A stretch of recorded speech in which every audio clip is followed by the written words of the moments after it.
Hi everyone, it's about time that we talked about authentication. In today's video, we're going to implement JSON Web Token authentication for our Web API. We're going to create an endpoint that is going to accept our login credentials and it's going to return a JSON Web Token as a response. Then we're going to use this JSON Web Token to authenticate our API requests. So let's see how we can implement this. We're going to start out in the application layer. And let's create a feature folder for our login feature. We're first going to add our login command that is going to contain the information that is required for us to authenticate our user. I'm going to make it into a record instead of a class. And all I need from the properties on the login command is going to be the email of the user. In a real world scenario, you also want to pass in a password for that user and then hash that password and compare it with some hashed password that you can safely store in the database. But I'm not going to implementing that today. I want to focus on generating the actual JSON Web Token. To make this an actual command, I need to inherit from the iCommand interface, and I'm going to make the return type of this command a string, which is going to represent our JSON Web Token. So this is everything that I need for the login command. I'm also going to add a simple request class that I'm going to expose on the API endpoint, and it is going to represent the request body on our post endpoint that we're going to create later in this video. So I'm going to call it login request. I'm also going to make it a record, and it's going to have the same properties as our login command because we are going to be mapping from the login request to our login command. So this is everything that I need for the login request. And now I'm going to add the handler for our login command. So let's create the login command handler. And this is where the implementation for generating the JSON Web Token is going to live. I'm going to make this class sealed, and I'm going to inherit from the iCommand handler interface. The command that we are handling is the login command, and the response is just the string, which is going to be our JSON Web Token. Let's implement the missing members. So what do I need to actually log in the user and generate a JSON Web Token? I think we can divide this implementation into 3 steps. So our user is actually the member of our system. So the first step is going to be to get the member. If a member exists, then we can just generate the JSON Web Token. And the last step is just going to be to return the JSON Web Token. So the first step that we need is to fetch the member from the database based on the email that we have in the login command. So for that, I'm just going to inject the iMember repository. We need to initialize this field from the constructor. And now that I have the member repository, I can fetch the member from the database. I'm going to make the handle method asynchronous so that we can await our database call. So the method that we are going to call on the member repository is going to be to get the member by the email. If I take a look at the member repository get by email async method, you can see that I need an email value object instance to pass in as the argument. So I'm first going to do that. I'm going to create an email using the email create method. And we can just pass in the email that we received from our login command. The email create method returns a result of email object. You may want to check that the result is actually a success result, but I'm not going to do that now. I'm going to focus on the actual implementation. So I need to pass in the actual email value object into the get by email method and also the cancellation token. And of course we need to await the execution of this method because it is asynchronous and store the result inside of a variable. So I'm going to rename this into member. Now that we have our member, we have to notice that it can be null because we may not have a member with that email in the database. So in that case, I want to return a failure result and map that into a 400 bad request response. So I'm going to go ahead and check for that. If the member is null, then I want to return a failure result. So I'm going to say result failure of string, and the error that I'm going to specify is going to be the invalid credentials.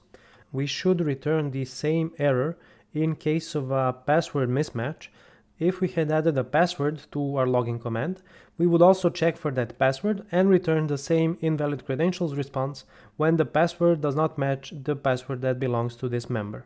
So this covers the first step for getting the member, and I'm going to get rid of the comment And now we have to tackle the second step to generate the JSON Web Token. For this step, I'm just going to create an abstraction for providing the JSON Web Token. I'm going to add an interface inside of the abstractions folder that is going to represent our JSON Web Token provider. I'm going to name it IJWT provider, and we're going to be injecting this provider into the login command handler, and it's only going to have one method that returns a string, which is going to represent our JSON Web Token, and let's name the method generate. What we are going to pass as an argument to the generate method is going to be the member that we have previously fetched inside of the login command handler. So this takes care of the definition for our JSON Web Token provider. And let's move back to the login command handler and use this interface. I'm going to add a field inside the login command handler for the JSON Web Token provider. And we're going to inject this field from the constructor. Now that we have injected our JSON Web Token provider, let's go ahead and use it inside of the handle method. So the second step here becomes very simple. I'm just going to capture the token inside of a variable, and we're going to call the JSON Web Token provider generate method and pass in the member. And now that we have our token, we can just return it from this command handler, and we can get rid of these comments. So this is going to be our login command handler implementation. I'm going to implement the JSON Web Token provider in just a moment, but first I want to create an API endpoint that is going to send this command and return a JSON Web Token as the response.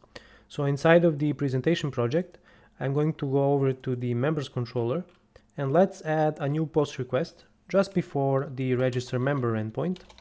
I'm going to quickly create the method. It's going to be public async. It's going to return a task of iActionResult, and I'm just going to call it login member. We're going to send the login credentials inside of the request body. So I'm going to use the from body attribute, and we're going to use the login request that we just created as the request for the login member endpoint. And I'll also add the cancellation token here. And now we can define our endpoint. We first need to create an instance of our login command. So I'm going to use the email that comes from the login request. I'm going to capture the result of sending this command inside of a variable. It's going to be a result of string, and I'll name it token result. And to get this result, we have to await the sender.send call and pass in our command and cancellation token.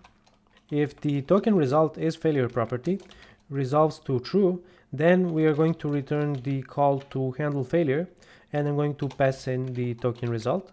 This is going to handle the case when we specify the invalid credentials, and it's going to return the appropriate response from this endpoint.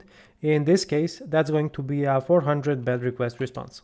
Otherwise, if it's not a failure result, then we have a successful result, and we can return the token result value from this endpoint, which is going to return the actual JSON Web Token to the API consumer. So with that out of the way, let's handle the JSON Web Token provider implementation.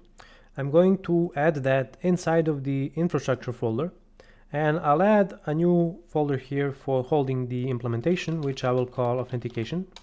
We're going to be adding more stuff inside of this folder in the future videos, because I'm going to be implementing permission authorization, which was a very requested feature by the viewers. So make sure that you don't miss those videos, because they're going to be very valuable. I'm going to add a class here, which is going to hold our JSON Web Token provider implementation. I'm going to make it sealed, and it has to implement our JSON Web Token provider interface. So all we have is just one method that takes in the member and generates our JSON Web Token. To be able to generate JSON Web Tokens, I need to add a NuGet package here. So I'm going to go ahead and do that. I'm going to type in JWT for JSON Web Token, and the library that we are looking for is the Microsoft ASP.NET Core Authentication JWT Bearer. So I'm going to go ahead and install this NuGet package. And now that we have installed it, we can return to our JWT provider and implement generating the JSON Web Token. So now that we added the NuGet package that we were missing, we have access to a new class that I'm going to use to generate the token.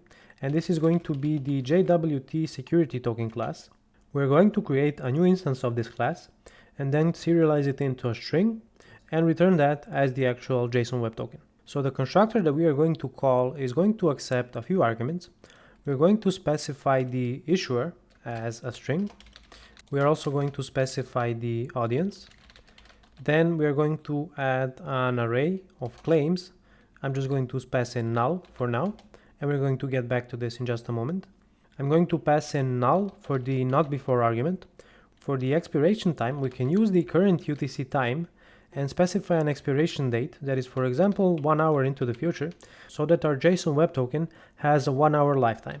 And lastly, we need to specify the signing credentials, and I'm also going to specify null, and now we're going to handle all of the arguments one by one. We need an array that is going to create the claims for this JSON Web Token. So I'm going to create a new array of claims, and for now I'm going to leave it empty, and we're going to populate this array in just a moment. But let's pass it in as the argument here so that we don't forget. Another thing that we needed was the signing credentials, so let's create that. I'm going to create a new instance of the signing credentials class, and you can see that it accepts two arguments, the security key and the algorithm that we're going to use. For the security key argument, I'm going to use a new symmetric security key. To create a symmetric security key, we need an array of bytes. I'm going to use a string as a security key and then convert it into an array of bytes. We are going to do that by calling encoding UTF-8, and the method that we need is the getBytes method, and we are going to be passing our secret key here in just a moment.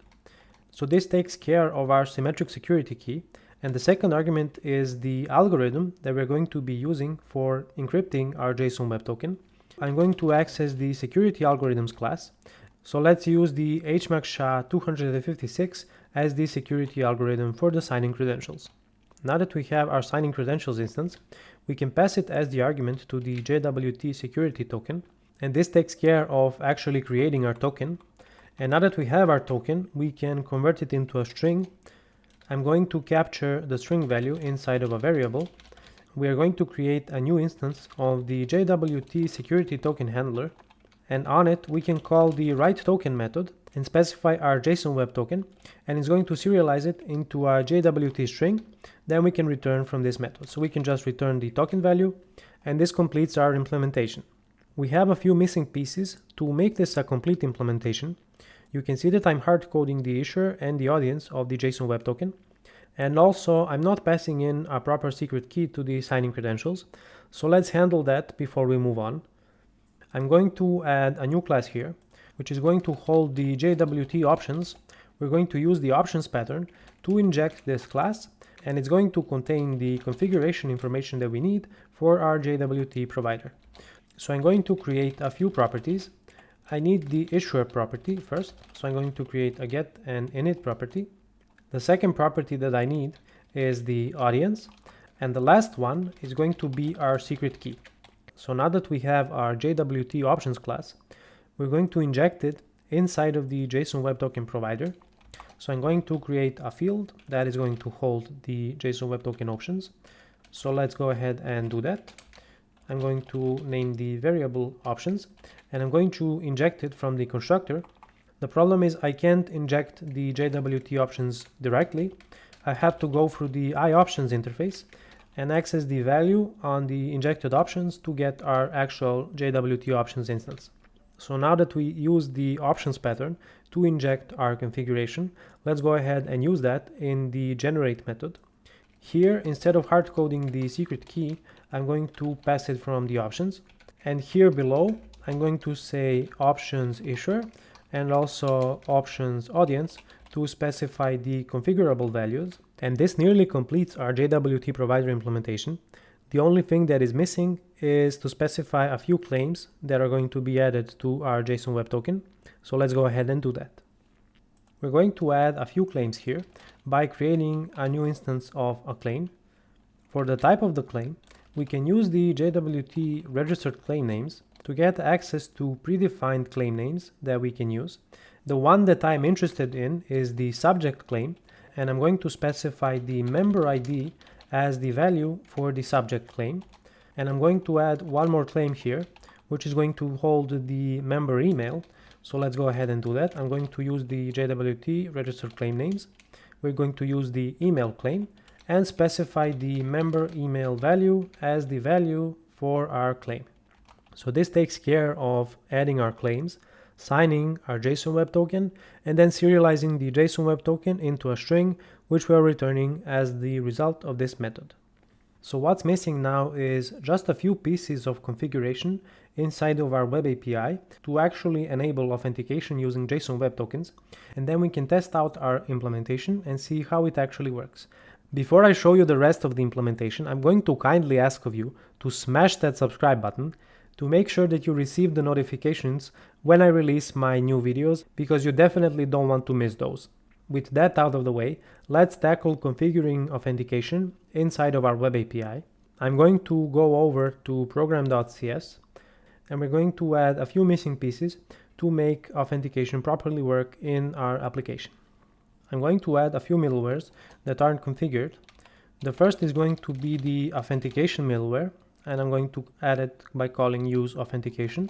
And I'm also going to add authorization middleware right afterwards, and this is going to add the proper middleware to our HTTP request pipeline.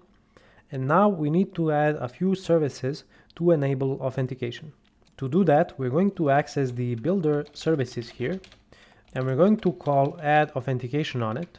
This method accepts a default authentication scheme, and we're going to use the JWT bearer defaults class and specify the authentication scheme from there. Now I'm going to chain a call to the add JWT bearer method, which allows us to configure the JSON Web Token bearer options. And this is the typical example for how people configure the JSON Web Token options. They usually access the token validation parameters here and provide a new instance and just set the properties here.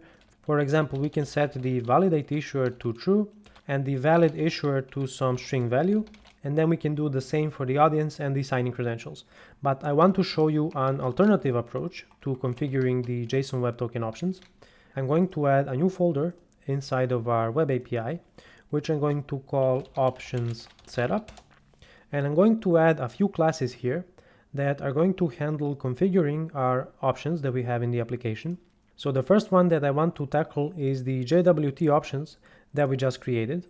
So I'm going to add a new class, which I will call JWT options setup.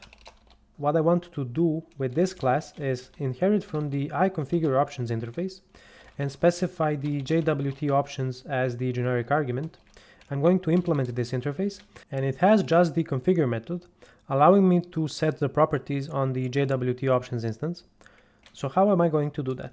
I'm going to inject a new instance here of the iConfiguration interface, and we're going to use the iConfiguration to configure our JWT options. What we can do is use the configuration to get the configuration section, and I'm going to specify some key here in just a moment. And once we have the configuration section, we can call bind and specify our options, and this is going to bind the values from this configuration section into the properties of our options class. For the name of the section, I'm just going to add JWT here. A better approach would probably be to just create a constant here.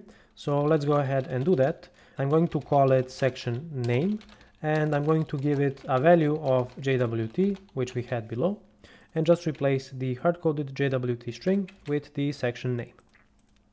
So I added the iConfigure options implementation for the JWT options class. To tell the framework to actually use this, we need to go here. All that we need to do here is say builder services and call the configure options method and specify the JWT options setup class as the configure options argument. What this is going to do is when somebody injects an iOptions of JWT options, which is our options class, it's going to trigger the configure method on this JWT options setup class, and that's going to configure our options instance, and we're going to populate it with the proper values. I'm going to use the same approach to configure the JSON Web Token bearer options. So let's go ahead and add another class here. It's going to be the JWT bearer options setup. Let's make it inherit from iConfigure options, and the argument is going to be the JWT bearer options. Let's go ahead and add the configure method, and because we have support for dependency injection here, I'm going to inject an instance of JWT options which contains our configuration values, and we're going to use that to configure the JWT bearer options. So if you recall, to inject this, we need to use the iOptions interface and access the value property on the iOptions. And now we have the proper value set for the JWT options instance. And now what I can do is access the options here, the token validation parameters, and set the values that I need to configure authentication. So let's provide a new instance here, and we're going to set a few properties. Let's say we want to set the validate issuer to true, validate audience also to true, validate lifetime to true, validate issuer signing key to true. And now I want to provide a few values using our options class. So I'm going to say that the valid issuer is going to come from our JWT options issuer. The valid audience is going to come from JWT options audience. And the last value that I'm going to set is the issuer signing key. We need to create a new instance of symmetric security key and provide an array of bytes. We're going to use encoding, UTF-8, get bytes, and I'm going to specify JWT options secret key as the value. And this takes care of configuring our token validation parameters on the JWT bearer options. We also need to tell the framework to use this setup class. So if I go back to program.cs, I'm just going to copy over this class, and instead of JWT options setup, it's going to be JWT bearer options setup. So this takes care of wiring up everything that's required for JSON Web Token authentication to work inside of our API. And now all that's left for us is to actually use this. So how are we going to use it? I'll go over to the members controller class, and let's for example say that I want to authenticate the access to the getMemberById method. All we need to do is just add the authorize attribute on this method, and that's going to require anyone that is hitting this API endpoint to be authenticated using a JSON Web Token. So let's first go through the flow of creating our JSON Web Token, and then we're going to see if authentication actually works on the getMemberById endpoint.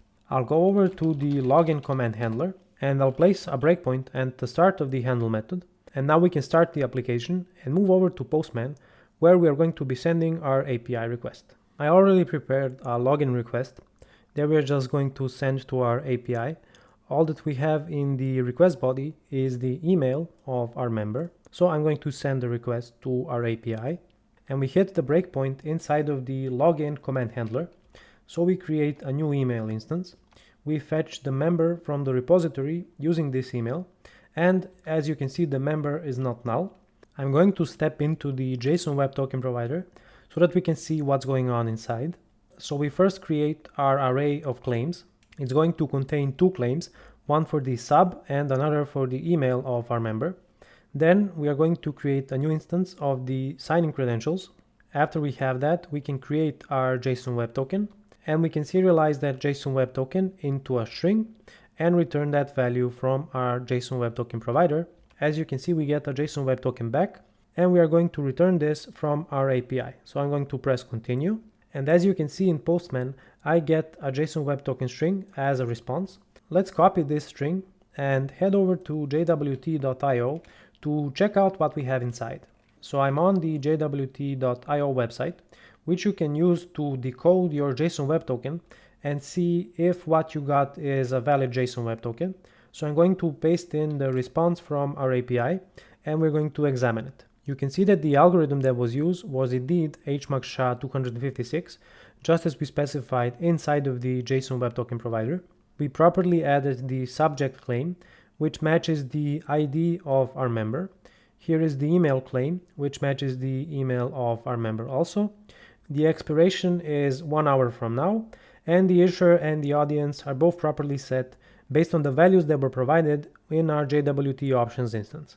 So now I'm going to use this JSON Web Token to authenticate our request to the getMemberById endpoint. First, I'm going to send an unauthenticated request where I won't specify the JSON Web Token, and let's see what happens. And you can see that we get a 401 unauthorized response because we added the authorize attribute on the endpoint, and that requires us to provide a JSON Web Token to authenticate with our API. So now I'm going to add authorization here. In Postman, I'm going to specify bearer token as the type, and I'm going to specify the JSON Web Token that I got as the response from the login method. So if I send the API request again with the JSON Web Token present, we are going to be able to authenticate with our API and should see our response back. And indeed, we do get a response back which contains the ID and the email of our member. I hope that you enjoyed this video about implementing JSON Web Token authentication with our web API. In the future videos, I'm going to tackle implementing authorization for our API using permissions, so be on the lookout for that. Take a look at these two videos that I prepared for you, and until next time, stay awesome.